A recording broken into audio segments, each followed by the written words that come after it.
हर हर महादेव। प्रिय भक्तों, परम पवित्र श्रावण मास पर हमारी तरफ से सभी को बहुत बहुत शुभकामनाएं।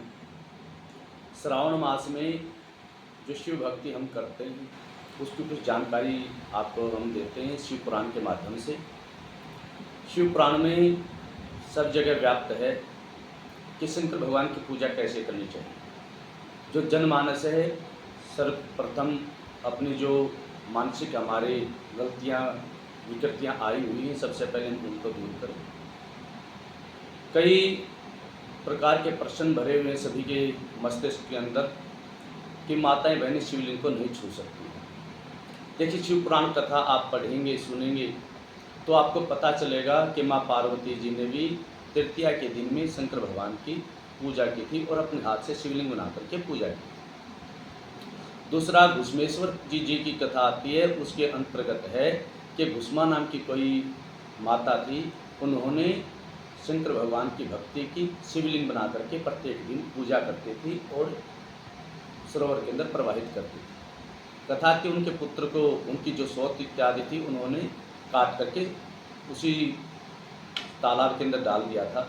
तो मेरा केवल इन दो उदाहरणों से यही मेरा मत है कि शंकर भगवान की भक्ति के अंदर माता या पुरुष बहनें किसी प्रकार का कोई भेद नहीं है, इसलिए शंकर भगवान की भक्ति सभी के सभी कर सकते हैं। ये शिव पुराण का आदेश है, ये मैं नहीं कह रहा हूँ, शिव पुराण में। दूसरे, शिव शंकर भगवान की भक्ति जब हम करते हैं, पूजा करते हैं, तो कैसे की जाए, किन वस्तुओं के द्वारा की जाए, एक एक वस्तु का महत्व है। यदि आप चाहते हैं कि आपके नगर के अंदर वर्षा हो, सभी जन सुखी हों, तो उसके लिए आप गंगा जल से शंकर भगवान का अभिषेक करें। आप चाहते हैं कि आप जड़ बुद्धि ना रहें, किसी प्रकार के हमारे मस्तिष्क के अंदर विकार न रहें, विद्या पर प्रगति के रास्ते पर हम अग्रसर हों, तो उसके लिए है कि गौ का दूध हो और उसके अंदर शक्कर मिला करके मीठे दूध के द्वारा आप रुद्राभिषेक कीजिए। यदि आप किसी प्रकार के काम क्रोध मद लोभ, हमारे जो अंदर के शत्रु हैं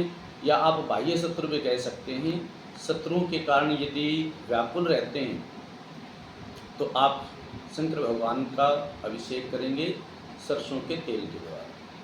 यदि कोई ज़्यादा बीमार अवस्था के अंदर रहता है तो उसके लिए है कि गंगा जल और कुशोदक के द्वारा शंकर भगवान का रुद्राभिषेक किया।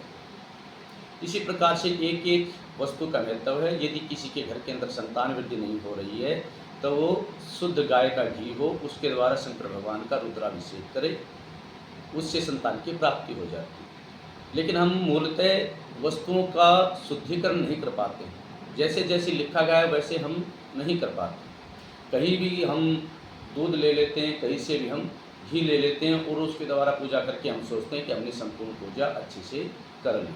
नहीं, जब हम शास्त्रीय पूजा कर रहे हैं तो शास्त्र के विधान के अनुसार ही करनी चाहिए। जो शंकर भगवान की जो आप पूजा करते हैं, जिसको रुद्राभिषेक बोला जाता है, उसको आप शुक्ल यजुर्वेद की जो अष्टाध्यायी रुद्री पाठ है उसके द्वारा ही कीजिए। और जो प्रशस्त वस्तुएं हैं शंकर भगवान की पूजा के अंदर, कोशिश कीजिए, प्रयास कीजिए कि वो सारी की सारी वस्तुएं आपके पास हैं। फिर जैसे भी जो हमारे ब्राह्मण समाज ज्ञानी विद्वान बताते हैं कि कोई भी आप पूजा कर रही हैं तो विधान के अनुसार करें। बेलपत्र चढ़ाती हैं माताएं बहनें या पुरुष जो भी भक्त है, शंकर भगवान की भक्ति करते हुए जो बेलपत्र उसका दंड जो पीछे का हिस्सा है वो तोड़ दिया जाता है, दंड तोड़ दिया जाता है। इस पर जो चिकना भाग है उसके ऊपर चंदन इत्यादि लगाइए या आप राम नाम लिखिए, जैसे आपकी श्रद्धा है उस अनुसार पूजन कीजिए, अर्पण कर दीजिए। जो समी पत्र है उसके द्वारा भी शंकर भगवान की भक्ति जो है श्रेष्ठ मानी जाती है।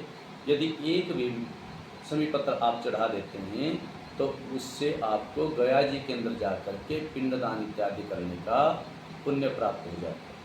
घर के अंदर ही आपकी नर्मदेश्वर शिवलिंग हो या फिर किसी भी धातु का हो सकता है, मोती इत्यादि का है या पारदेवेश्वर है, सोने का, चांदी का, गाय के गोबर का, भस्म का, या फिर पीपल और शमी के पेड़ इत्यादि उनके नीचे की मिट्टी एकत्रित कीजिए, उससे शिवलिंग का निर्माण कीजिए और तब शंकर भगवान की भक्ति करते हुए रुद्राभिषेक कीजिए, शंकर भगवान की पूजा कीजिए। अभी कल से ही श्री शंकर भगवान का परम पवित्र मास आरंभ होने जा रहा है, उस पर हम आपको हार्दिक शुभकामनाएं देते हैं और परमात्मा से प्रार्थना करते हैं आज सभी के लिए ये पवित्र मास शुभ फलदायी हो। हमारे यहाँ शिव महापुराण कथा का आयोजन हो रहा है रोहिणी सेक्टर 11 बालाजी मंदिर एफ ब्लॉक। कथा का जो समय है दिनांक 28 जुलाई से 4 अगस्त। कथा स्वर्ण का समय रहेगा 3 बजे से लेकर के और शाम को 7 बजे तक। हमारी सबसे प्रार्थना शंकर भगवान की भक्ति के अंदर सम्मिलित हों, परमात्मा की कृपा सबके ऊपर बरसती रहे। इसी प्रकार की जानकारी प्रत्येक दिन या फिर प्रभु इच्छा से जैसा हो सकता है मैं आपको देता रहूँगा।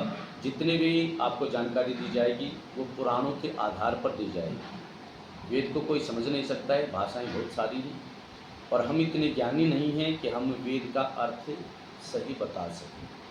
सब हरि अनंत हरि कथा अनंता गाँव ही सुनही बहुविधि सब संता। सामने वाले को समझने की आवश्यकता है। मेरी भाषा कुछ हो सकती है, आपकी भाषा कुछ हो सकती है, लेकिन शिव परमात्मा अनंत एक ही है। उसका परम पवित्र मास के अंदर पूजन करते रहिए। आपके घर के अंदर अनेकों प्रकार की सुख समृद्धि प्रभु जी की कृपा से हो। जय श्री राम, हर हर महादेव, खाटू जी महाराज की।